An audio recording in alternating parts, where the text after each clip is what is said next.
Let's do some Q&A. We still have about half an hour for a Q&A session. You can ask me to clarify something if it didn't make sense to you. Something in the video, what was going on, why was going on, how I got started, jail stories, whatever you want. I'm here to please. Somebody popped up back there first. So, for let's say I did want to become a vegetarian, price range for a week amount of food versus somebody who eats meat and goes to Walmart or Target or Kroger, to the grocery stores that aren't generally pushed towards vegetarians or vegans. What would be the difference in price? It's going to be cheaper. There's a big myth out there that it's more expensive to be veg, and let me explain this in a couple different ways. Now, first of all, the cheapest things on the market are cruelty-free and vegan. Rice, beans, lentils, pastas, things like that. Keep in mind, this is why poor people, impoverished people around the world, they're vegetarians. Eating meat is a luxury. It's only cheap in America because we subsidize the hell out of it. And I want you to put one thing into the equation that nobody ever wants to put into the equation. Health. Pharmaceuticals, hospital visits, doctor visits, all these pills, all the vitamins, healthcare. That stuff was not created for vegans. Those are meat-eating creations. I'm about to turn 40 in August. I have no healthcare. I take no vitamins. I see no doctor. I don't need to. I eat properly and I exercise. So if you put health into the equation, meat eating is the most expensive diet out there for sure. Also keep in mind, if you do buy processed foods, vegan or non-vegan, you always pay a little extra. If you pay Turtle Island Foods to make you a tofurkey, if you pay Lean Cuisine to make you some kind of meat dish, it's a little more pricier because somebody did it for you. So you can also, if you're really good in the kitchen, make this stuff on your own. I got a recipe section online. I also have a restaurant section and a grocery section too. So you can always look up that stuff. You can contact me, ask me, how do I make this favorite recipe of yours? I will track it down. My girlfriend too is a wonderful chef as well. So keep all those things into the equation. Let me say one more too. If you eat out, whether you eat meat or you're vegan, it's always a little more pricier too. So don't blame it on, I went to this vegan restaurant and it was pricey. Outback Steakhouse isn't so cheap either. And Longhorn Steakhouse and all these other places too. And if you eat out at restaurants, places like Subway, their veggie sub, when they're not doing their $5 special, the veggie sub is always the cheapest thing on their menu, on Italian bread, and it's vegan. If you go to Taco Bell, get a bean burrito without the cheese, you want to talk about dirt cheap, 99 cents. And I bring this up because students try to do this with me all the time. Gary, I understand what you're saying, but I'm broke. I'm a college student, only got $1, got to go to McDonald's. Well, you can do the same nasty shit at Taco Bell too, okay? And I say nasty shit because if you're eating McDonald's, don't tell me you're eating for taste. Yes, sir? So how do you get the same meat taste for a vegan meal without using meat?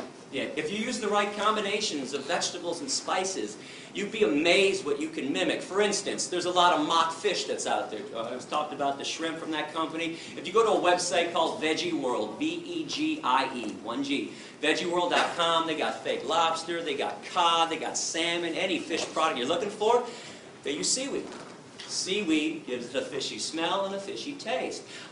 You've all had a good portobello mushroom at some time too. If you hook up a portobello mushroom on the grill, it tastes awfully steaky. So they use mushrooms and they want to get a beef flavor too. The woman that runs my recipe section, Amy Ball, one of the best chefs that nobody knows about. I was passing through San Francisco a few years ago, and one of my perks for traveling is that I get to eat all over the country. And I know what's vegan, what's out there, so I stopped by her house, and she says, you want a vegan hard-boiled egg here? Actually, she didn't say vegan. You want a hard-boiled egg? I said, are you kidding me? You got a vegan hard-boiled egg? What do you mean? There are no vegan hard-boiled eggs. She goes, I got one for you. She takes an avocado, slices it in half, takes half of it out. Think of an avocado. Think of a yolk that's been hard-boiled. The same texture. One's yellow, one's green. She takes the avocado, puts it on some vegan mashed potatoes that she made with hemp milk or rice milk, whatever her vegan milk of the day was, that mimicked the outside softness of the egg. She puts 2 dashes of salt on there and goes, take a bite. Holy shit. Vegan hard-boiled egg. So if you get really creative people in the kitchen, there are a lot of creative chefs out there, they can make anything taste like something else. So that's what they're doing. No chemicals. No chemicals. Yes? Some of these meat-alike foods, do they have to go to extra lengths, like add a lot of sodium or corn syrup? There's sodium in there for sure. Absolutely. And, you know, salt is something that gives things a lot of taste, so you might have to look out if you want to watch your sodium. But I don't want people to be concerned about sodium before you're concerned about animal protein, cholesterol, saturated fat, all the other things. It's kind of pointless. It's kind of like somebody smoking a cigarette in my face and going, hey, Gary, you should really smoke that weed. I'm like, what are you talking about? If you're doing something unhealthy, what's the point of trying to keep away something else that might be unhealthy for you? Yeah. From what I understand, the basic concept of veganism is not to exploit or harm living beings, right? Everything from, say, cows to even yeast. But what about, say, if you have to deal with parasites, bacterial infections, diseases from that? How do you go about treating yourself? Yeah, self-defense is an acceptable form of protecting yourself. That's understandable, but say as a doctor in your profession, you have to go in there and you have to kill living beings. Kill what, bacteria? Yeah. So are you founder of People for the Ethical Treatment of Bacteria? The only thing that bothers me when this is brought up is that you want to equate cows in the same level as parasites Oh and no, bacteria. I'm equating bacteria and yeast together. Okay, but do bacteria harm you most of the time? When they do, they're harmful. You have a right to defend yourself and kill something that's harming you. Now let me explain this in a different way. If you and I were walking through the woods and a bear attacked you and jumped on you, do you really think I'd be like, huh, too bad, I'm vegan, man? Okay, I would beat the shit, or try to beat the shit out of you and get them off you. It's a self-defense. You were attacked. But if some human jumped on you for no reason, I'd also protect you too. If bacteria are killing you and destroying your body, you have a right to destroy the bacteria that's trying to destroy you. Keep in mind, cows do not attack us. Chickens have never attacked a human being in history. Something else I'm kind of curious about, how come we think we're better than chickens when we kill 35 to 40 billion chickens every year on this planet? We've been doing this for thousands of years. How is the murderer more special than the murdered? How is the oppressor better than the oppressed? We got this stuff backwards. We're not better than them. We're the ones attacking them. That makes us less important. That makes us worse. That makes us evil. Yes, sir. So, say the world population is at 8 billion now, and at least most of the United States is considered meat eaters, right? So, with only a certain portion of the world being devoted to farmland or places we can grow food, it just seems to me that if most of the world went vegan, then it would, I mean, I know your quote on the 65% of the grain goes to meat products, but how would we support ourselves without meat products, I guess is what I'm trying to say, or eggs, or... Easily and wonderfully. Let me throw out some other stats. 95% of soy in America, that's animal feed. 80% of corn in America, animal feed. 70% of the oats in America, that's animal feed. If we ate the stuff directly, do you know that 1 acre of land can yield 30,000 pounds of carrots, 40,000 pounds of potatoes, and 50,000 pounds of tomatoes? 1 acre of land can only give you 250 pounds of meat. Okay, we would be using less land, destroying less habitat if we just ate crops directly. Please go to the environment section on my website or go to a website called earthsave.org. Everybody gets fed. Here, let me throw this out there. Do you know the world's largest Feed the Hungry organization is called Food for Life Global? Please look them up online. When I found out about this group that solely uses vegetarian and vegan food to feed people 2 million meals per day, I found out about them about 10 years ago. I also found the second largest group on the planet doing Feed the Hungry stuff is Plenty. Plenty.org is their website.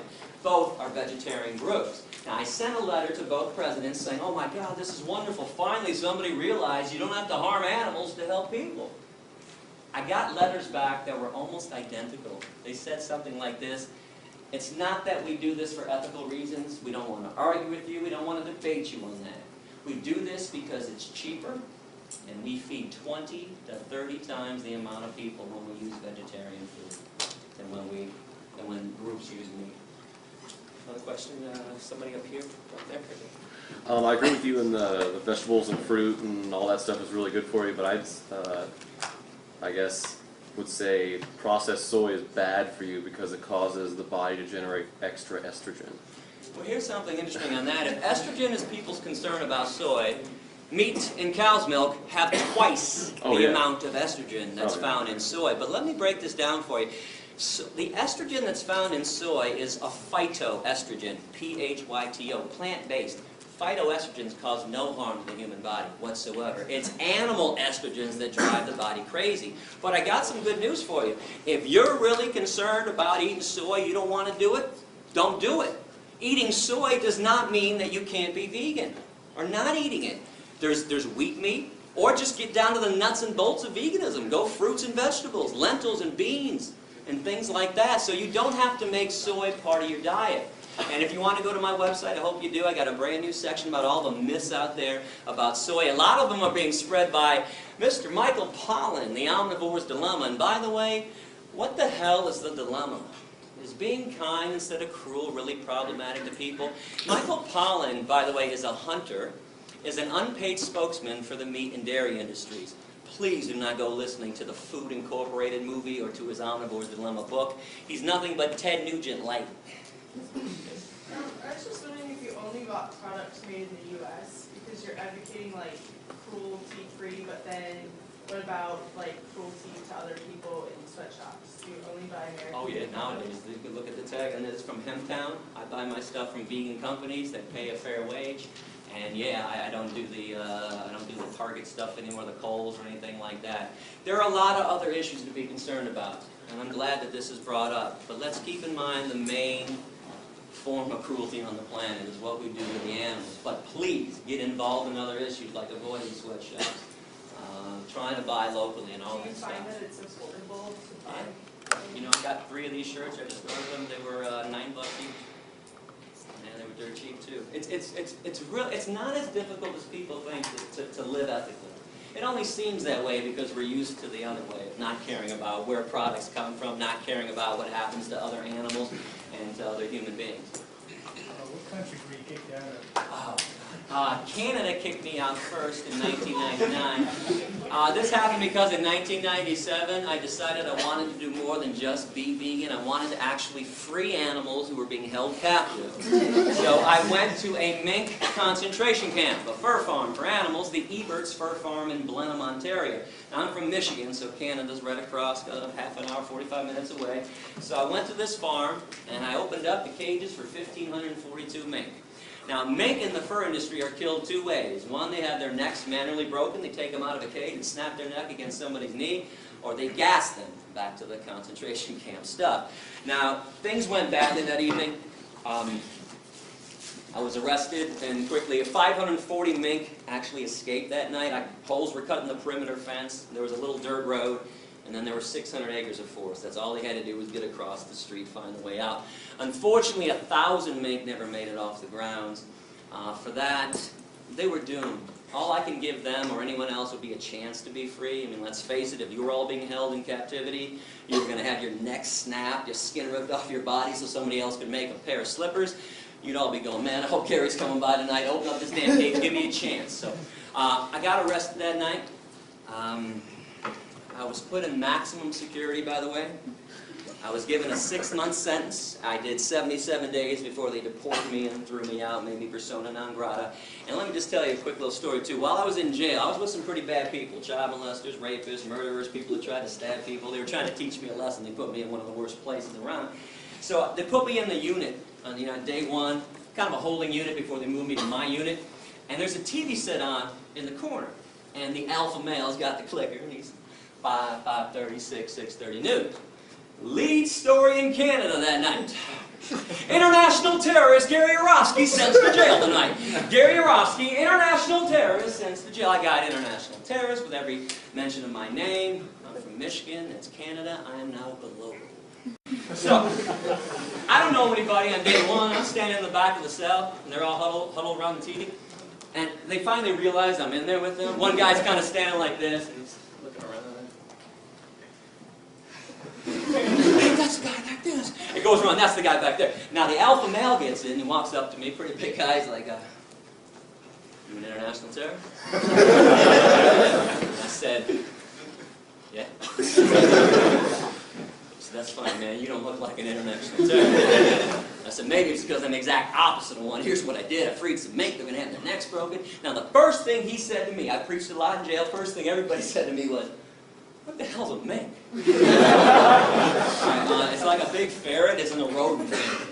And the next thing that was always said to me, this is not verbatim, but the intonation is verbatim. It went something like this.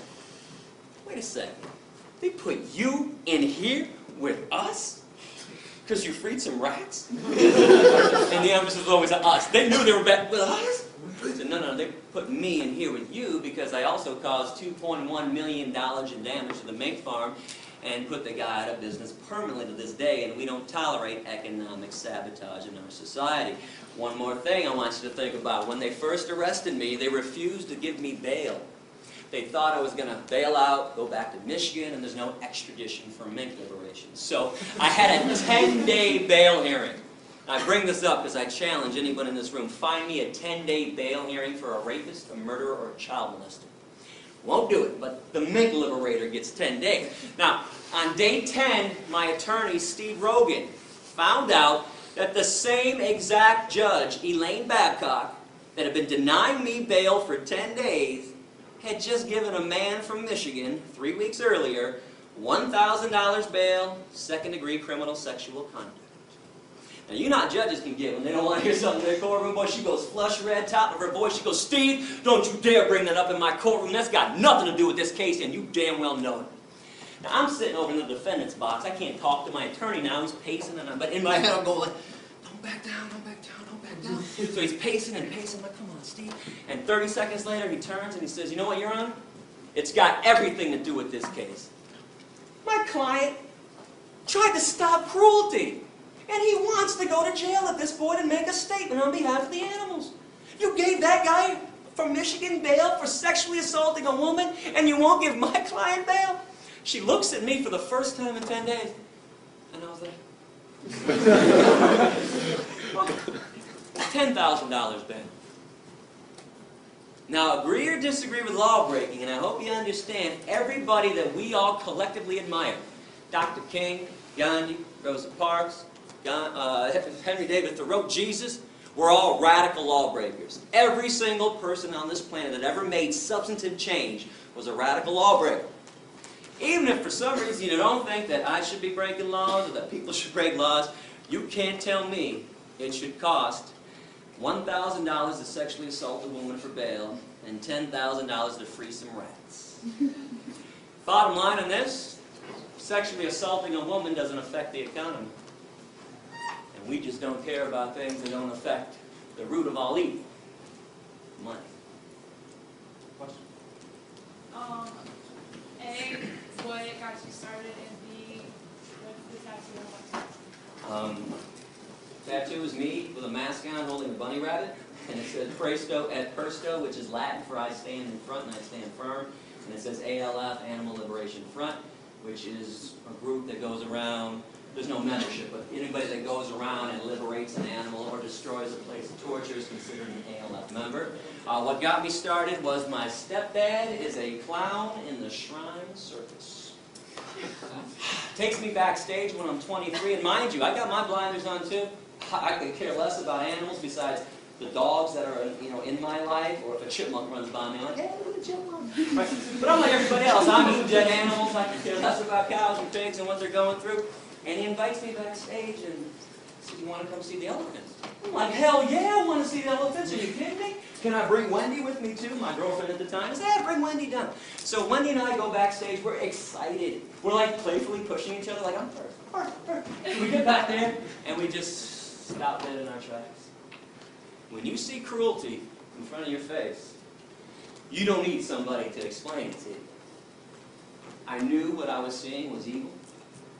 3 elephants were lined up in chains, front left foot, back right foot, each of them, chained up to the cement floor of the warehouse of the Michigan State Fairground. I looked to the left, I saw a monkey screaming and grabbing the bars of his prison. I saw 2 tigers to the right of me pacing pathetically. And I turned to Wendy, pardon my language, but I'll tell you exactly what I said. I said, what the fuck is an elephant doing on 8 Mile and Woodward Avenue in Detroit in the first place? She said, I don't know. And we walked up face to face with these elephants. And if you pay attention to energy, and please don't think this is weird. We do this all the time, like with babies, with infants. They don't talk and communicate. But a baby starts crying. You thirsty? Oh, you're hungry? You need to be changed. You figure it out. Look at their eyes. Look at their movement. These elephants were swaying like this neurotically. Now, I'm no elephant expert, but I know that's not elephant behavior. I later found out that's a neurotic behavior every elephant gets in every circus because they're kept in chain. In the wild, elephants walk 20 to 50 miles a day. I looked into their eyes. I saw nothing but hopelessness and fear. And I knew something was wrong. So that got me thinking, where did my food come from? Where did my shoes come from? What really goes on in an animal research lab? So that's when I started investigating. I mentioned this earlier. I started going into the Thornapple Valley Pig Slaughterhouse. I started going into animal research labs. And I fought it at first, like everybody does, like most people do. I didn't want to stop eating the animals. What else am I going to eat? Salads all day long? I mean, it's really like, there's a myth out there that all vegans live off of is iceberg lettuce and tomatoes. Okay, that's not true. But that's what I thought too. So anyways, the more I thought about it, the more I realized I was a hypocrite. And here's a paradox I want you to think about. Why do we call some animals pets and others dinner? Why do we fight for the rights of certain animals to be happy and loved and safe? Dogs and cats in America. But others, hey, slice their beaks off. Those damn hens, slice them off, fully conscious. Those pigs, those piglets, rip their testicles out. Screw them. There's a major hypocrisy going on. You can see the choice that I made. All I can ask you to do is put your head on your pillow every night knowing that you are not responsible for premeditated acts of cruelty. Again, the world is tough enough for us, and especially for the animals. Do we have to make it worse by eating them? There is no need in this day and age to be consuming any animal product whatsoever. It's time to let it go. So I noticed when I came in here that you were not a member of PETA. Why was that?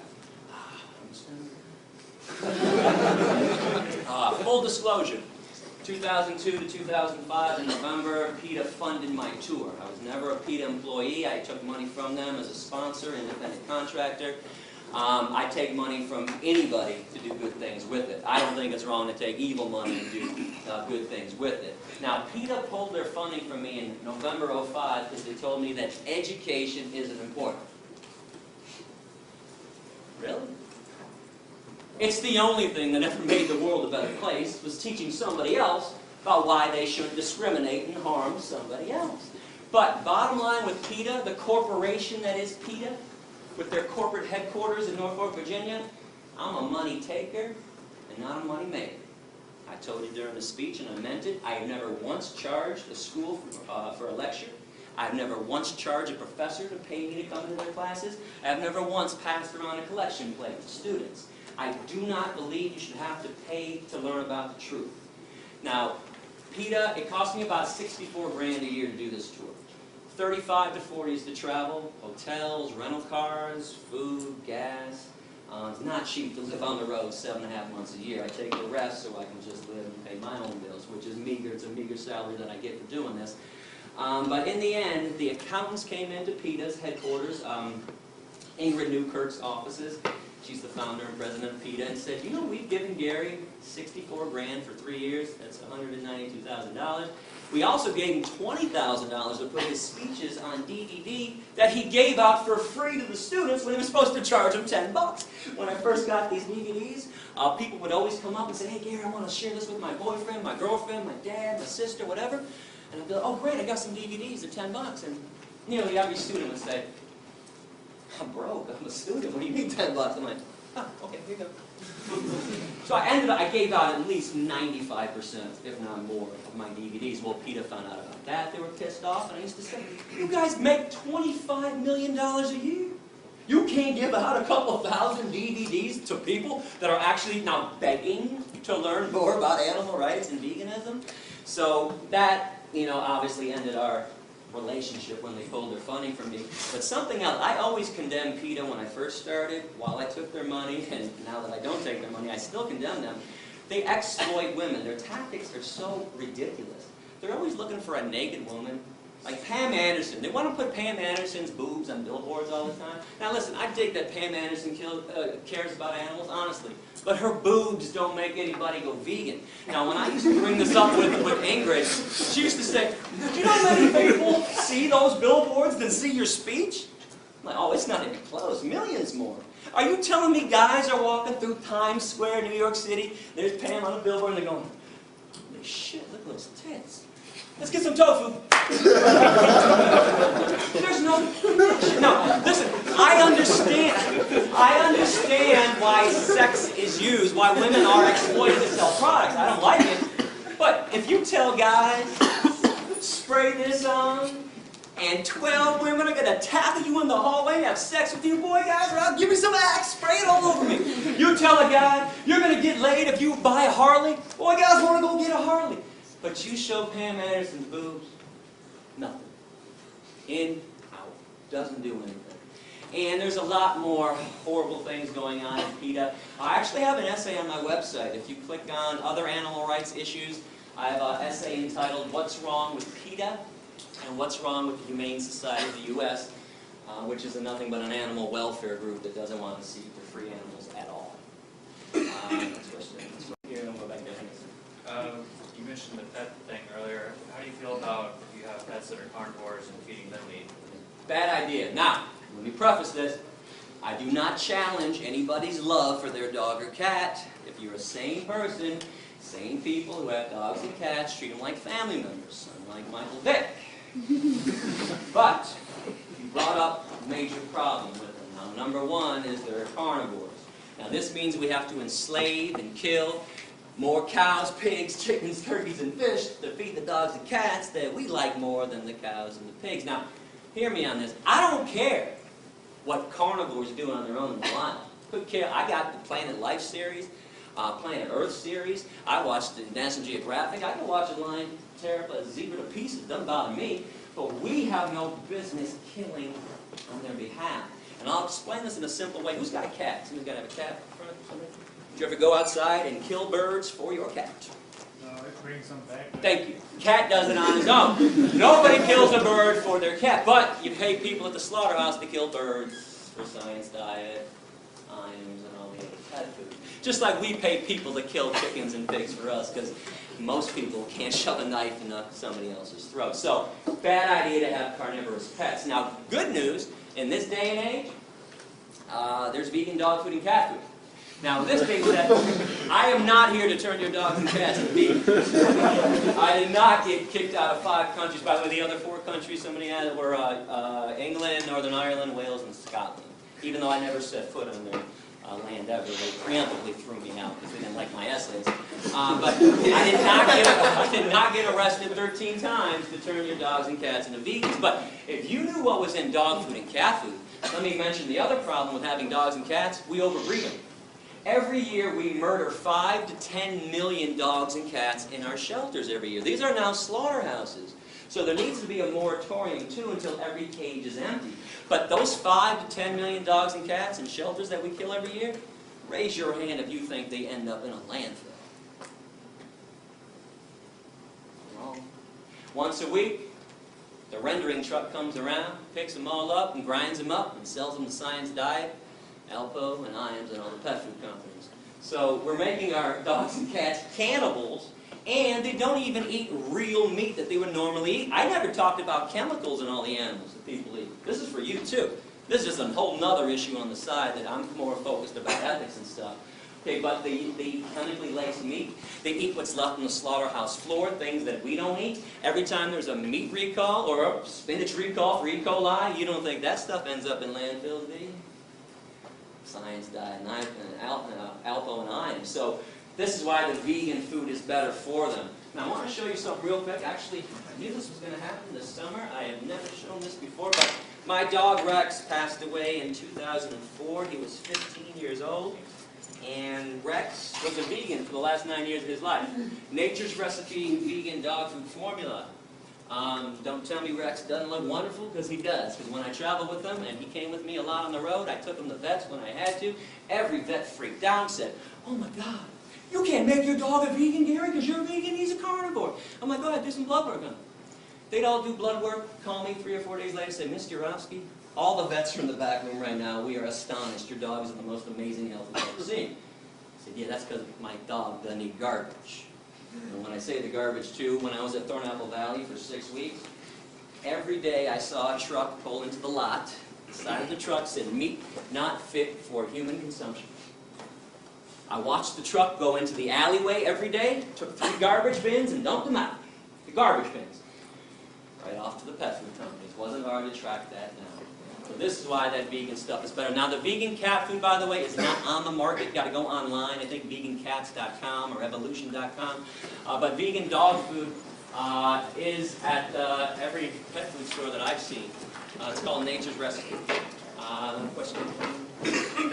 Oh, I'm sorry. Actually, we're out of time. You know what? Thank you very much for listening. I appreciate it.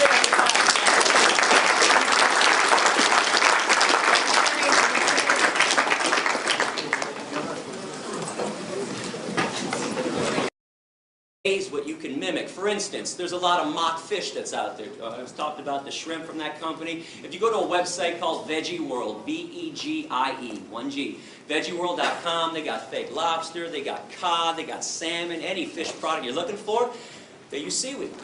Seaweed gives it a fishy smell and a fishy taste.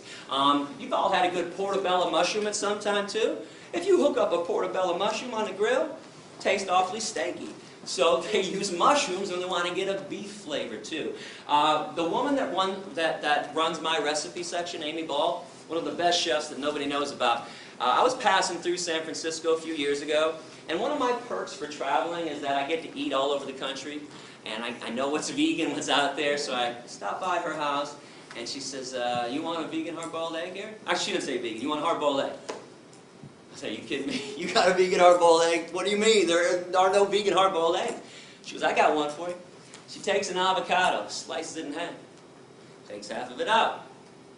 Think of an avocado. Think of a yolk that's been... And I want you to put one thing into the equation that nobody ever wants to put into the equation. Health. Pharmaceuticals. Hospital visits. Doctor visits. All these pills. All the vitamins. Healthcare. That stuff was not created for vegan. Those are meat-eating creations. I'm about to turn 40 in August. I have no health care. I take no vitamins. I see no doctor. I don't need to. I eat properly and I exercise. So if you put health into the equation, meat eating is the most expensive diet out there for sure. Also keep in mind, if you do buy processed foods, vegan or non-vegan, you always pay a little extra. If you pay Turtle Island Foods to make you a tofurkey, if you pay Lean Cuisine to make you some kind of meat dish, it's a little more pricier because somebody did it for you. So you can also, if you're really good in the kitchen, make this stuff on your own. I got a recipe section online. I also have a restaurant section and a grocery section too. So you can always look up that stuff. You can contact me, ask me, how do I make this favorite recipe of yours? I will track it down. My girlfriend too is a wonderful chef as well. So keep all those things into the equation. Let me say one more too. If you eat out, whether you eat meat or you're vegan, it's always a little more pricier too. So don't blame it on, I went to this vegan restaurant and it was pricey. Outback Steakhouse isn't so cheap either. And Longhorn Steakhouse and all these other places too. And if you eat out at restaurants, places like Subway, their veggie sub, when they're not doing their $5 special, the veggie sub is always the cheapest thing on their menu on Italian bread and it's vegan. If you go to Taco Bell, get a bean burrito without the cheese, you want to talk about dirt cheap, 99 cents. And I bring this up because students try to do this with me all the time. "Gary, I understand what you're saying, but I'm broke. I'm a college student, only got $1, gotta go to McDonald's." Well, you can do the same nasty shit at Taco Bell too, okay? And I say nasty shit because if you eat at McDonald's, don't tell me you're eating for taste. Yes, sir. So how do you get the same meat taste for a vegan meal? without using meat. Yeah, if you use the right combinations of vegetables and spices, you'd be amazed. Hard-boiled, the same texture. One's yellow, one's green. She takes the avocado, puts it on some vegan mashed potatoes that she made with hemp milk or rice milk, whatever her vegan milk of the day was. That mimicked the outside softness of the egg. She puts 2 dashes of salt on there and goes, take a bite. Holy shit. Vegan hard-boiled egg. So if you get really creative people in the kitchen, there are a lot of creative chefs out there, they can make anything taste like something else. So that's what they're doing. No chemicals. No chemicals. Yes? Some of these meat-alike foods, do they have to go to extra lengths like add a lot of sodium or corn syrup? There's sodium in there for sure. Absolutely. And, you know, salt is something that gives things a lot of taste, so you might have to look out if you want to watch your sodium. But I don't want people to be concerned about sodium before you're concerned about animal protein, cholesterol, saturated fat, all the other things. It's kind of pointless. It's kind of like somebody smoking a cigarette in my face and going, hey, Gary, you should really smoke that weed. I'm like, what are you talking about? If you're doing something unhealthy, what's the point of trying to keep... let's do some Q&A. We still have about half an hour for a Q&A session. You can ask me to clarify something if it didn't make sense to you. Something in the video, what was going on, why it was going on, how I got started, jail stories, whatever you want. I'm here to please. Somebody popped up back there first. So, for like, let's say I did want to become a vegetarian, like price range for a week amount of food versus somebody who eats meat and goes like Walmart or Target or Kroger to the grocery stores that aren't generally pushed towards vegetarians or vegans. What would be the difference in price? It's going to be cheaper. There's a big myth out there that it's more expensive to be veg, and let me explain this in a couple different ways. Now, first of all, the cheapest things on the market are cruelty-free and vegan. Rice, beans, lentils, pastas, things like that. Keep in mind, this is why poor people, impoverished people around the world, they're vegetarians. Eating meat is a luxury. It's only cheap in America because we subsidize the hell out of it.